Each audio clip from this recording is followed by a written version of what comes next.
नमस्कार दोस्तों। हम आपके लिए एक छोटी सी और प्यारी सी कहानी लेकर आए हैं।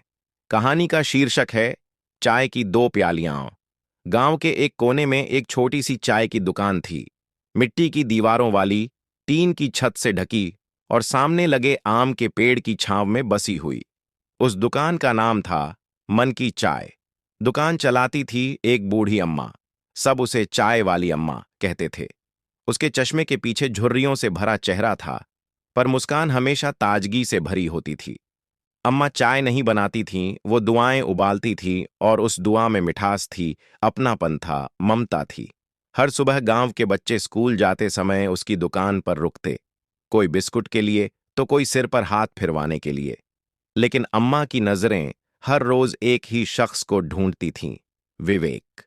विवेक एक शांत और शर्मीला लड़का था जो हर शाम वहां आकर एक प्याली चाय पीता, एक शब्द बोले बिना, बस मुस्कुराता और चला जाता। अम्मा उसके लिए खास अदरक इलायची वाली चाय बनाती और कभी 5 रुपए कम भी होते तो बिना कुछ कहे चाय पकड़ा देती। अम्मा को लगता था जैसे वो उसका अपना बेटा हो। एक दिन वो नहीं आया, दूसरे दिन भी नहीं।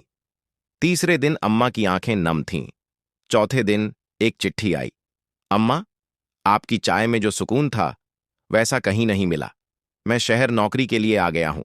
यहां बहुत भीड़ है, बहुत लोग हैं, पर आपकी दो प्यालियों की चाय जितना अपनापन कहीं नहीं है। आपके हाथ की चाय और आपकी आंखों में जो ममता थी वो याद आती है।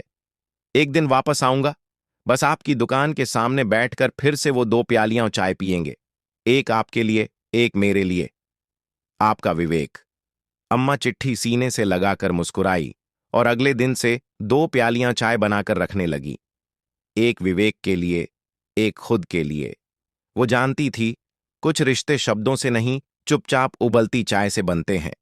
दोस्तों, इस कहानी से हमें यह सीख मिलती है, कभी कभी जिंदगी की सबसे प्यारी बातें ना महंगी होती हैं, ना बड़ी, बस एक चाय की प्याली जितनी गर्म और सुकून भरी होती है।